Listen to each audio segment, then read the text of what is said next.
Hey friends, welcome back. So today I want to talk about a question that I get all the time. And honestly, it's really a great question. Clients will come to me and say, why are we talking about hormones when I told you my issue is in my gut?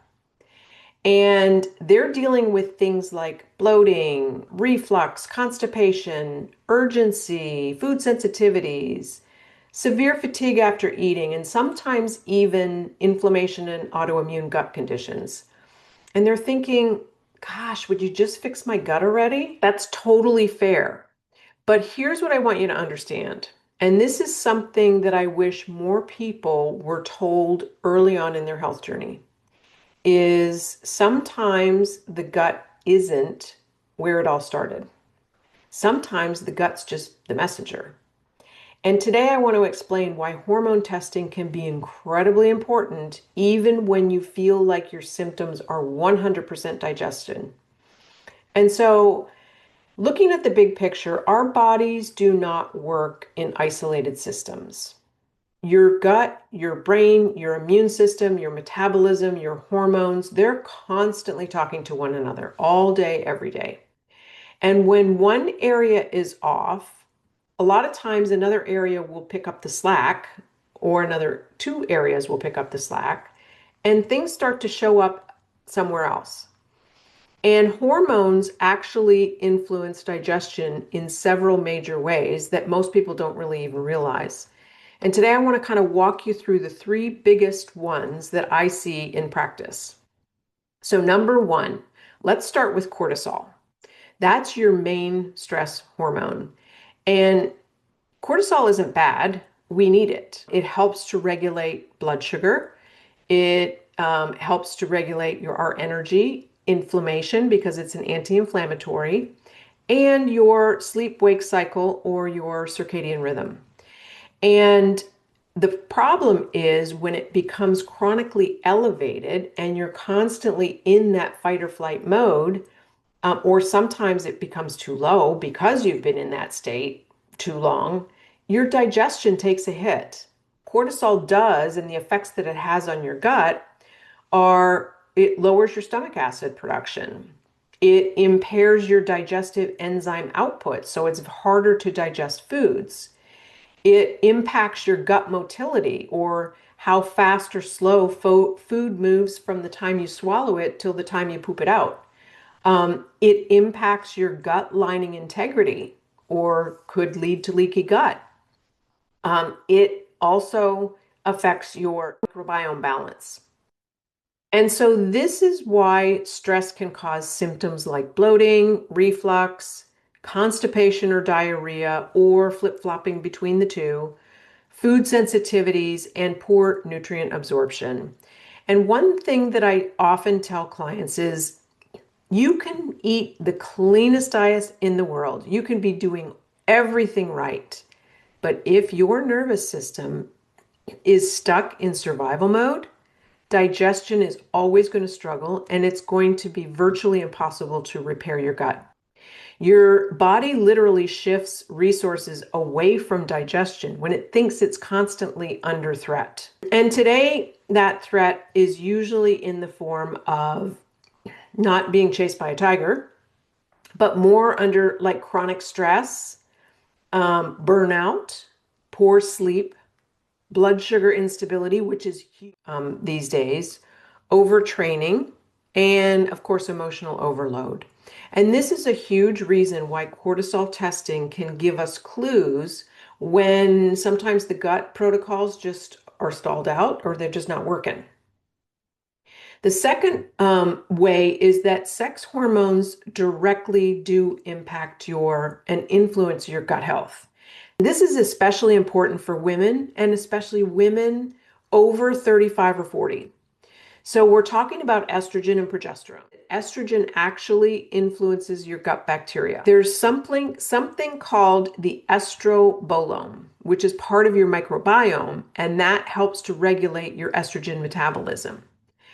And if that balance is off, it can contribute to those symptoms like inflammation, bloating, hormone recycling, PMS or menopause symptoms, even autoimmune triggers in some cases. And so progesterone plays another really big role in all of this because progesterone naturally helps relax and smooth muscle, including the digestive tract. So when progesterone drops, which can happen during that chronic stress period or perimenopause, women often notice constipation creep in, slower digestion, increased anxiety around mealtime, and more digestive discomfort. And here's what I see frequently. Women will tell me that their gut symptoms suddenly got worse in their late 30s or 40s. And this is a lot of times tied to those shifting hormone patterns. And then number three is thyroid hormones control both your gut speed and the metabolism. And this one is massively overlooked because your thyroid is basically your body's metabolic thermostat. It helps to regulate your energy production, your cellular repair, your digestive motility. And when thyroid signaling starts to slow down, even if it's mild, it can create that constipation, the risk of bacterial overgrowth in your gut, that bloating, that severe fatigue after eating, and then that poor stomach acid production that leads to that GERD or that heartburn or acid reflux.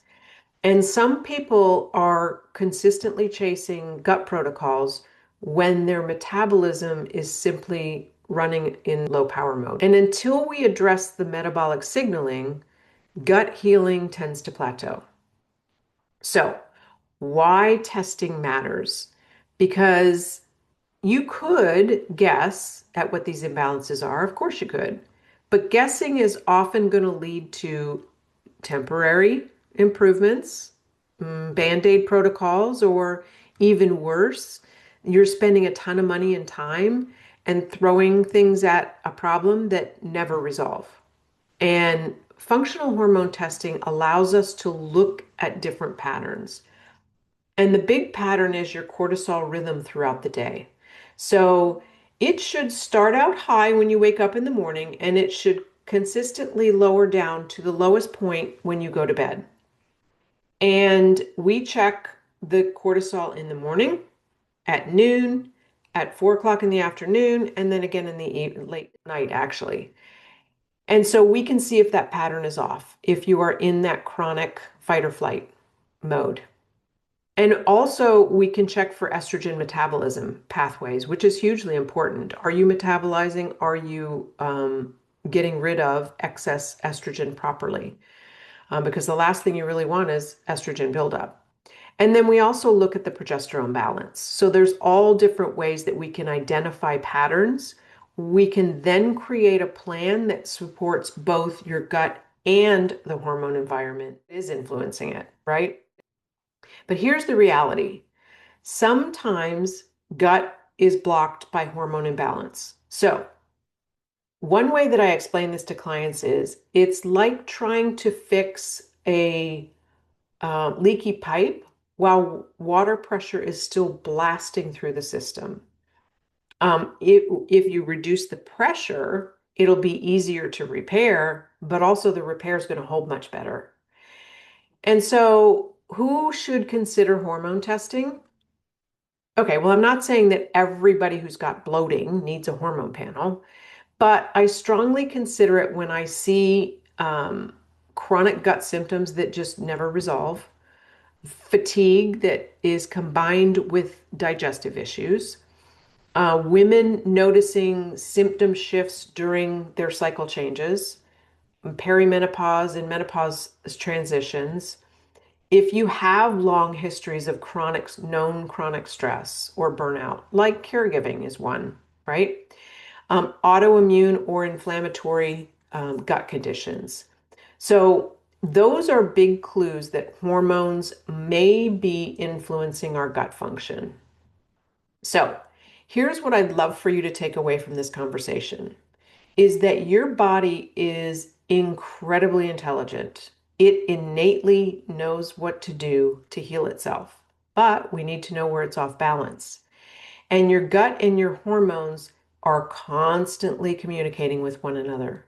And sometimes symptoms are simply signals asking us to zoom out and take a big picture look at everything.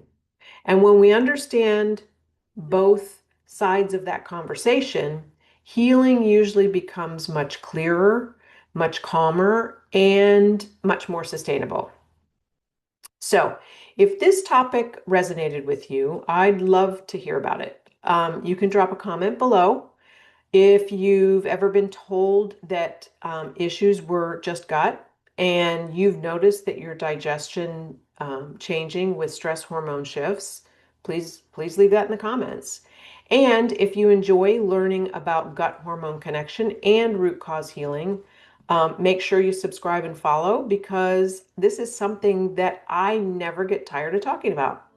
So, thanks for today. See you next time.